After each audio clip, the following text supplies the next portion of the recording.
পাহাড়ি যেসব ভারতের ট্রেনিং প্রাপ্ত উপজাতি নামক যেসব শয়তান আছে, এরা পাহাড়কে জুমল্যান্ড করতে চায়।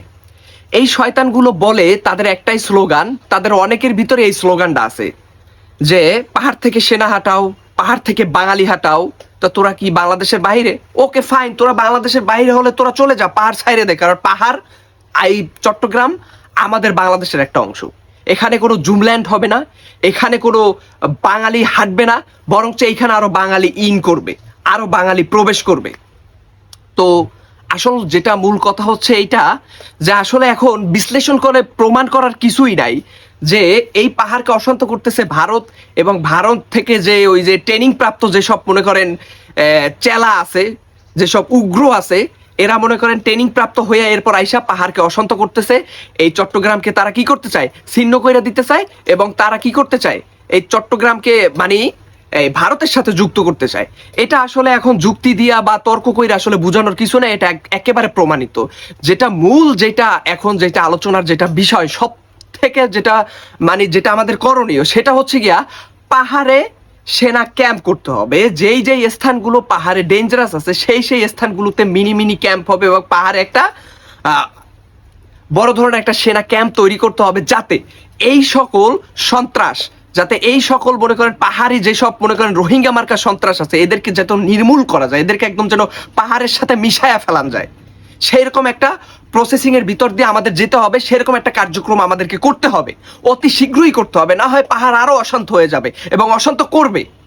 এই সকল মনে করেন এই সকল উপজাতিরা পাহাড়ের ভিতরে প্রবেশ কইরা এরা হচ্ছে পাহাড়কে জুমল্যান্ড করতে চায়। চিন্তা করেন, এরা জুমল্যান্ড করবে। তোদের কি পাহাড়ে আলাদা কোনো ল আছে?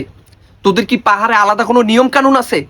হ্যাঁ, তোরা কি বাংলাদেশের ল বিশ্বাস করিস না? তাহলে তোরা বাঙালি না, তোরা চলে যা। তোদের বাংলাদেশে থাকার কোনো অধিকার নাই। এই পাহাড় আমাদের সম্পদ। এখন যেটা সব থেকে বড় একটা বিষয় হচ্ছে গিয়া, এই পাহাড়কে রক্ষা করতে হইলে যেরকমটা জিয়াউর রহমান সে পাহাড়ের 3টা জেলায় 3 লক্ষ মানুষকে কি করছিল, সেইখানে স্থান দিছিল, পুনর্বাসিত করছিল, সেইভাবে এখন 3 লক্ষতে হবে না। এখন মিনিমাম 10 লক্ষ মানুষ আবারও সেইখানে কি করতে হবে? পুনর্বাসনের ব্যবস্থা করতে হবে বাঙালিদেরকে। তাদেরকে স্থান দিতে হবে, বাসস্থান করে দিতে হবে, যাতে এই পাহাড় যদি মনে করেন এই ধরনের চাকমা নামের সেই শয়তানগুলা, তারপর হচ্ছে গিয়া যারা যারা এখানে আছে, যেসব উপজাতি আছে, এরা যদি মনে করেন কোনো অশান্তির সৃষ্টি করে, আমাদের যে এই যে বাঙালিগুলো আছে ওইখানে থাকবে, তারা যাতে প্রথমেই এটা মোকাবেলা করতে পারে, যাতে এটা মোকাবেলা করতে পারে। এখন আরেকটা যেটা মূল বিষয়, এই যে পাহাড়ি যে সকল মনে করেন সন্ত্রাস আছে, যে সকল সন্ত্রাস সংগঠন আছে, যারা মনে করেন পাহাড়ে দীর্ঘদিন ধরে এই 1 বছরে কোটি কোটি টাকা যারা চাঁদা তুলছে, যারা মনে করেন গুম করতেছে বাঙালিদেরকে ধইরা, যে পর্যটক যাইতেছে যাদেরকে মনে করেন অত্যাচার নির্যাতন করতেছে, ধইরা নিয়ে যাইতেছে, ঠিক আছে, এমনকি বন্দুকতার আচরণ কইরা বা বন্দুক পাতায় এরপর হচ্ছে গিয়া গহীন জঙ্গলে নিয়ে তাদেরকে কি করতেছে, টুকরো টুকরো করে দিচ্ছে, তাদের মাংস খাইতেছে, ঠিক আছে, একদম হাড্ডি মাড্ডি সবকিছু মনে করে আলাদা করে ফেলতেছে। তো এই সকল সন্ত্রাসরা যে অটোমেটিক যেই সব রাইফেল গুলো আছে, যে খালি একটা চাপ দিলেই মনে করেন 100 বাইরে যায়, এই সকল আধুনিক রাইফেল তারা কই পায়? এই সকল আধুনিক বন্দুকগুলো তারা কই থেকে আনে, কোত্থেকে আমদানি করে? নিশ্চয়ই আমার পার্শ্ববর্তী রাষ্ট্র দীর্ঘ 15 বছর যাদেরকে বন্ধু বন্ধু বন্ধু বন্ধু বন্ধু বন্ধু বলে আমাদের মাথা মতো খাইয়া দিছে, এই বন্ধু নামক শত্রু রাষ্ট্র থেকেই তো এটা আসে। তারাই তো এখানে অশান্তির সৃষ্টি করে। এছাড়া আমরা তো জানি যে আসলে তারা আসলে মূলত মনে করেন চট্টগ্রামটা, ইন্ডিয়া মূলত চায় যাতে চট্টগ্রামটা কাইটা আলাদা করে ফেলতে পারে। কারণ চট্টগ্রামটা যদি কাইটা ওরা যদি আলাদাও করতে পারে, তাহলে ওই চট্টগ্রামটাকে ভারত ইজিলি গিলা ফেলতে পারবে, এবং তারা একটা বন্দর পাইবে, নদী পাইবে, ঠিক আছে, সমুদ্র বন্দর পাইবে, ঠিক আছে, খুব সুন্দর। কত চমৎকার! 7 সিস্টার একদম পুরো মনে করেন চমৎকার ভাবে মানে একটা বন্দর পাইয়া গেল, একদম সবকিছু একদম সহজ হয়ে গেল। কত ইজিলি, সস্তা না? কত সস্তা, কত মোয়া। বাস্তব কথা হয়েছে গিয়া, ভারতের সাথে আমাদের কোনো সম্পর্ক নাই। ভারতের সাথে আমাদের বাণিজ্যিক সম্পর্ক থাকতে পারে রাষ্ট্রের খাতিরে, কিন্তু তারা আমাদের কখনো বন্ধু না, এবং তারা আমাদের জীবনে কোনোদিন উপকার করে নাই। 71-এ যেটা করছে, এটাও করছে কোনো একটা কারণে। এখানেও তাদের স্বার্থ ছিল, সেই স্বার্থের কারণে তারা আইসা এখানে করছে। 65-তে যেরকম মনে করেন পিছন মারা খাইছিল পাকিস্তানের কাছে, এরপর 71-এ আইসা আর কি ওইটা করছে। এবং এই ভারতের ইন্ধনে আমাদের 57 জন চৌকস অফিসার কি হয়ে গেছে, এই পৃথিবীর থেকে, পৃথিবীর মায়া ত্যাগ করে তারা চলে গিয়েছে। এইটা আমাদের এই বাংলাদেশের রাষ্ট্রের জন্য বিরাট বড় ক্ষতি হয়ে গেছে। আজকে যদি সেই 57 জন অফিসার থাকতো, হয়তো এই পাহাড়টা তারা আরো সুন্দরভাবে নিয়ন্ত্রণ করতে পারতো।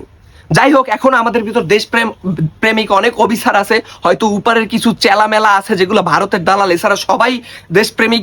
ঠিক আছে, আমাদের সৈনিকদের সজাগ থাকতে হবে, দৃষ্টি, চোখ, কান, নাক সবকিছু খোলা রাখা একদম পাহাড়ের দিকে একদম শকুনের দৃষ্টিতে তাকাই থাকতে হবে। এবং যদি কেউ অসামাজিক কর্মকাণ্ড করে, পাহাড়ের ভিতর অস্থির করার চেষ্টা করে, তাদেরকে একদম পাহাড়ের সাথে মিশাই দিতে হবে।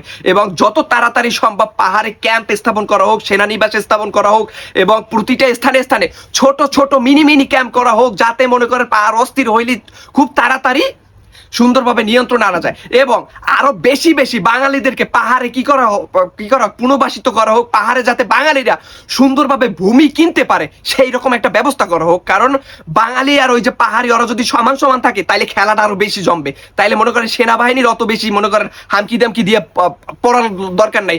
আমরা বাঙালিরাই মনে করেন চলামলা যা আছে ওই দিয়ে পিডায় একদম মনে করেন একদম পাহাড়ের সাথে মিশাই দিতে পারবো ইনশাল্লাহ। পাহাড় কখনোই আমরা হাতছাড়া করব না।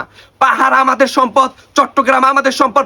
প্রয়োজনে চট্টগ্রাম রুখে দেওয়ার জন্য আমরা জেলা থেকে মানুষ যাই ওইখানে মনে করেন আন্দোলন সংগ্রাম কইরা ওই সকল মনে করেন অপদার্থ ভারতের দালাল এবং ভারতের কথা যারা আছে ওদেরকে একদম নিচ্ছিন্ন করে দেবো, পাহাড়ের মাটির সাথে একদম মিশাই দেবো ইনশাল্লাহ।